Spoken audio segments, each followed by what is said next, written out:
کا حوالہ اسی کی طرف دیا جاتا ہے، یعنی قیامت کا علم اسی کو ہے، اور نہ تو پھل غلافوں سے نکلتے ہیں اور نہ کوئی مادہ حاملہ ہوتی ہے اور نہ جنتی ہے مگر اس کے علم سے۔ اور جس دن وہ ان کو پکارے گا اور کہے گا کہ میرے شریک کہاں ہیں، تو وہ کہیں گے کہ ہم تجھ سے عرض کرتے ہیں کہ ہم میں سے کسی کو ان کی خبر ہی نہیں، اور جن کو پہلے وہ اللہ کے سوا پکارا کرتے تھے سب ان سے گم ہو جائیں گے،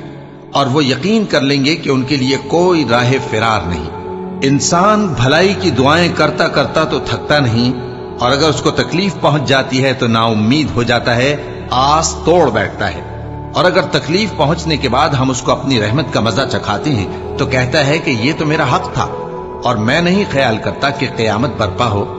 اور اگر قیامت سچ مچ ہو بھی اور میں اپنے پروردگار کی طرف لوٹایا بھی جاؤں